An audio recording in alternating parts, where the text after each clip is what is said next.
دوسری ایک بات اور بڑی ضروری ہے اور میرا دل کرتا ہے یہ تقریر روز کی جائے۔ اخلاق حسنہ کا کمال یہ ہے کہ خوددار رہ کے زندگی گزارے، عزت نفس کے ساتھ، یہ ہاتھ پھیلانا چھوڑ دے، یہ امیروں کی جیبیں دیکھنی چھوڑ دے۔ آپ یقین کریں کبھی بڑی بڑی تکلیف ہوتی ہے۔ ایک اجتماع میں، ایک پروگرام میں گیا تو وہاں قاری صاحب نے ایک صاحب کا MP صاحب کو بلایا ہوا تھا، تو کھانے کی میز پہ بیٹھے تو وہ علماء کو نصیحتیں کر رہے تھے، آپ لوگ یہ جمعہ پڑھایا کریں، آپ کو پتہ نہیں ہے لوگ کہاں چلے گئے، آپ لوگوں کو لڑائے نہیں۔ تو میں اس لیے خاموش رہا کہ اب انہوں نے فنڈ بھی دیا ہوگا، علماء بیچاروں کی مجبوری ہوتی ہے، جیب سے کہاں خرچ ہو سکتا ہے، اتنے پیسے نہیں ہوتے، کسی جگہ سے اب وہ نصیحتیں کرنے لگ گیا، آپ لوگ ان کو جمع کریں۔ کیوں بھلا؟ اس لیے کہ اگر خودداری ہو نا تھوڑے پہ گزارے کا تو پھر ان جیسے لوگوں کی ضرورت نہیں پڑتی۔ یہ جب ان سے کوئی تھوڑا سا آپ توقع رکھتے ہیں پھر یہ ظلم کرتے ہیں۔ تھوڑی دیر کے بعد پھر کہنے لگا جی میں آپ کو مضمون دیتا ہوں اگلے جمعے کا، آپ نے اگلے جمعے یہ تقریر کرنی ہے، تو پھر میری بھی کئی دفعہ مجبوری ہے، کچھ رگیں ایسی ہیں جو نہیں سانس لینے دیتی، وہ رضا کے نیزے کی مار ہے کہ عدو کے سینے میں غار ہے، پھر کسے چارہ جوہی کا وار ہے کہ یہ وار سے پار ہے۔ تو کئی دفعہ مجبوری ہوتی ہے نا، اٹ سٹ تے پکھڑا کوار گندل اسی اور بھی بوٹیاں جاننے ہیں، تو وہ مطلب اس نے سمجھا کہ سارے ہی ایسے ہیں۔ تو کہنے لگا جی پھر بولے آپ وعدہ کرتے ہیں، میں کہا چوری صاحب کی کم کر دے ہو، کہندہ پانڈے بنانے، میں کیوں ہی بنایا کرو تیار نہ، یہ علماء کے معاملات میں مداخلت بند کر دے، آپ کو کیا پتا کیا موضوع بیان کرنا ہے، آپ علماء کو مشورہ دیں گے جائے کام کریں اپنا۔ کبھی کسی نے اٹھ کے پائلٹ کو مشورہ دیا ہے کہ جہاز صحیح چلا، اس کے پاس ٹریننگ ہے، وہ مرضی کرے گا، جس طرح کا اس کا دل کرے گا وہ چلائے گا۔ کبھی کسی نے بس کے ڈرائیور کو اٹھ کے مشورہ دیا ہے کہ یہ والا گیئر لگا، گاڑی یہ گیئر مانگ رہی ہے۔ آپ خدا کا خوف کریں، یہ 8 سال مدرسے میں پڑھا ہے، اس کو پتہ ہے اس نے کیسے کر کے دین چلانا ہے۔ اور علماء نے الحمدللہ علماء یہ جتنی آپ کو کہتے ہیں جی مولویوں نے کیا کیا ہے، تو میں نے کہا مسجدیں کم ہوتی ہیں، قرآن سنانے والے زیادہ ہوتے ہیں، یہ علماء کی محنت ہے اللہ کے فضل سے۔ ہر مسجد میں اذانیں ہوتی ہیں، جمعے کا خطبہ ہوتا ہے، یہ علماء کی محنت۔ اور پھر میں نے ان سے قبلہ سے بھی عرض کی، میں نے کہا چھوڑ دے آپ ہمیں بلائیں، مسجد والا سپیکر چلائیں، اب کوئی بندوبست نہ کریں، آپ مسجد کی چٹائیاں بچھائیں، ہم کو محتاج ہے کہ ہمیں بہت زیادہ بندوبست ہوگا تو نوٹ گریں گے تو تب بھی تقریر ہوگی، یہ رسول اللہ کا دین ہے۔ اگر کفار مکہ کے مجمع میں کھڑے ہو کے اکیلے جناب ابو بکر صدیق مصطفیٰ کی شانیں بیان کر سکتے ہیں تو ہم بھی ہر جگہ کھڑے ہو کے بیان کر سکتے ہیں، کوئی ایسا مشکل کام نہیں ہے۔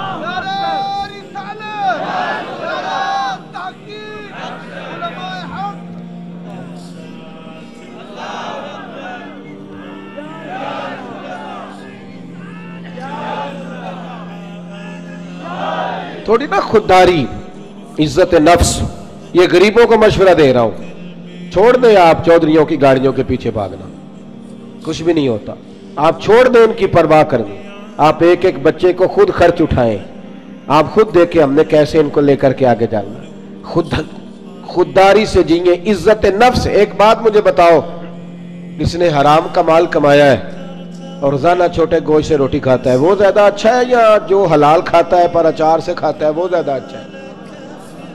آپ عجیب بات کرتے ہیں میاں۔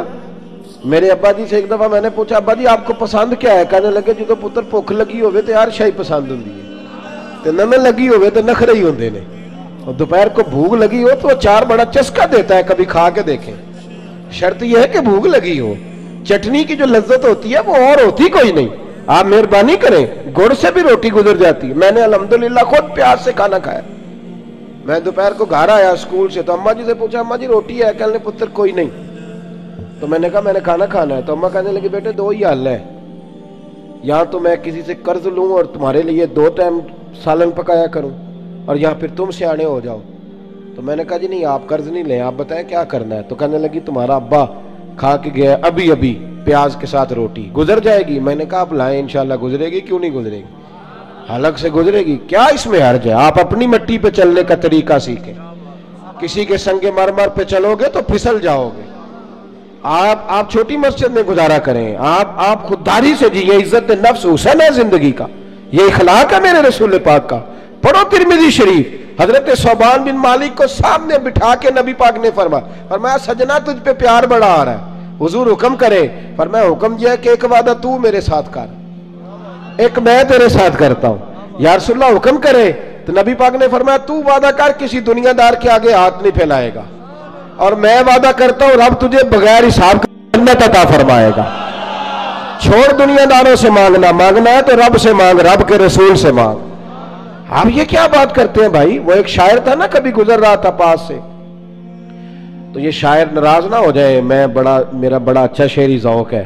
شاعر ناراض, کئی دفعہ شاعروں کی جو پوزیشن ہوتی ہے وہ قابل رحم ہوتی, وہ چادر سی اوڑھ لیتے ہیں بیچارے, اور سردیوں کی راتوں میں بھی چوکوں پہ بیٹھے رہتے ہیں.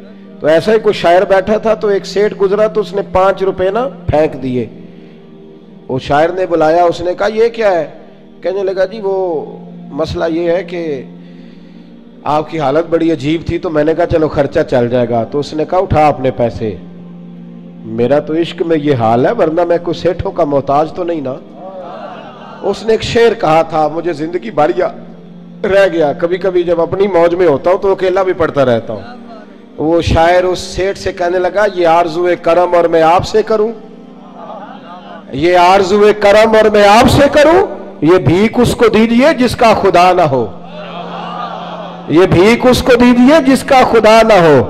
ہارون رشید بیٹھے گزر رہے تھے, تو حضرت بہلول دانا بیٹھے تھے. تو بہلول دانا زمین پہ بیٹھے, ہارون رشید ہاتھی کی سواری کر رہا تھا, لشکر تھا دائیں بائیں آنا جانا. بہلول دانا زمین پہ بیٹھے تھے, مٹی کے ساتھ کھیل رہے تھے. ہارون رشید آیا, السلام علیکم بابا جی کیسے ہو؟ فرمایا بڑا شکر ہے اللہ کا. یہ شکر ہوتا ہے مزیدار قسم کا. میں نا مدرسے میں لگے ہوئے تھے مستری, تو ایک طالب علم بڑا پریشان رہتا تھا کہ روٹی جو ہے نا وہ اس طرح کی پکنی چاہیے. تو میں نے اس کو بلایا کھڑکی سے, میں نے کہا ادھر آ تجھے ایک منظر دکھاؤں. وہ مزدور نا دوپہر کو روٹی لاتا ہے, ساتھ دیہڑی لگا ہوتا ہے نا جو, تو میں نے کہا وہ دیکھ مزدور کھانا کھانے لگا ہے. وہ اچار 2 روٹیوں کے بیچ رکھ کے لایا ہے, اور پھر ٹوٹیوں پہ بیٹھ کے اس نے ہاتھ دھوئے, پھر پانی کا گلاس بھرا. پھر اس نے جب روٹی کھولی نا تو وہ پونے کو بھی سارا اچار لگا ہوا تھا, اور پھر اس نے کئی دفعہ بسم اللہ پڑھی. اور پھر جب وہ روٹی کھا رہا تھا, روٹی کھا کے پھر اس نے پونا لپیٹا, اور اس کی آنکھوں میں ریت تھی, پر جب وہ شکر ادا کر رہا تھا نا, اور ہاتھ باندھ کے آسمان کی طرف دیکھ رہا تھا, تلفظ تو اتنا اچھا نہیں تھا اس کا, پر اس کی باڈی لینگویج کہہ رہی تھی جو بیان کر رہا ہے نا وہ روحوں سے بیان کر رہا ہے, وہ اندر سے آواز آ رہی ہے اندر سے. یہ 300 روپیہ شام کو مزدور کو دیہڑی ملتی ہے, تو وہ 3 دفعہ ہاتھ صاف کرتا ہے, پھر بسم اللہ شریف کہہ کے پکڑتا ہے. تو جو خطیب صاحب کہتے ہیں کہ وہ 35,000 اکاؤنٹ میں کرا دینا, انہوں نے تو کبھی بسم اللہ نہیں پڑھی. یہ جب آپ ایسے نوٹ پھینکتے ہو تو کبھی نعت خواہ کو دیکھا بسم اللہ پڑھتے ہوئے؟ سوال ہی نہیں پیدا ہوتا. اس کو تو پتہ ہے کہ اب کون سا شعر ہے جو بار بار پڑھوں گا تو اس پہ نوٹ آئیں گے, اس کو تو پتہ ہے. اور ساتھ یہ بھی کہہ رہا ہے کہ میں نبی پاک کے طرف سے آتا ہے تو کھاتا ہوں. تو یہ کیوں کہہ رہا تھا پہلے 25,000 بھیجو تو پھر آؤں گا؟ اس کی کیا ضرورت تھی؟ اگر تو حضور کے نام پہ کھاتا ہے نا تو پھر سیٹھوں سے سوال کرنے کی ضرورت ہی نہیں. مصطفیٰ کریم جب دیتے ہیں تو شان کے ساتھ دیتے ہیں, اور گھر بیٹھے بٹھائے بھی عطا کر دیتے ہیں, پھر ضرورت نہیں. بہلول دانا بیٹھے تھے تو ہارون رشید قریب سے گزرا, بابا کیا حال ہے؟ کہ بڑا اچھا. کہنے لگے بابا کوئی حکم ہی کر دے. تو بابا جی مسکرا پڑے, کہنے لگے تجھے کون دیتا ہے؟ کہنے لگا اللہ. تو فرمایا مجھے. کہا اللہ. تو حضرت بہلول دانا فرمانے لگے یہ تو نہیں نہ ہو سکتا کہ اللہ ہارون رشید کو دیتا جائے اور بہلول دانا کو بھول جائے, یہ تو نہیں نہ ہو سکتا. جا اپنا کام کر میاں, تو کس چکر میں الجھ گیا؟ خودداری سے جیئیں, عزت نفس, پھٹے کپڑے پہن کے گزارا کریں. خبردار, باوقار آدمی شاندار ہوتا ہے, باوقار آدمی شاندار ہوتا ہے. مجھے ایک بچے نے ویڈیو لا کر کے دکھائی, آپ یقین کریں میں آج تک اس بچے کو ڈھونڈ رہا ہوں. کوئی غریب کا بچہ سڑک پہ پینسلیں بیچ رہا تھا, تو کسی نے اس کو کہا, یہ اسی وطن کی بات, کسی نے اس کو کہا یہ بیٹے 100 روپیہ لے لو. تو کہنے لگا نہیں میرے ابا نے منع کیا ہے. اس نے کہا پینسل کی مزدوری لینا, مسواک بیچ لینا, لیکن پتر کسی سے 100 روپیہ نہیں لینا, پھر مانگنے کی عادت ہو جاتی ہے. پھر انسان کو مفت کے دسترخوان پہ مزہ آتا ہے. حضرت سالم بن عبداللہ بن عمر, جناب عمر کے پوتے, طواف کعبہ کر رہے تھے, بیت اللہ کا طواف کر رہے تھے.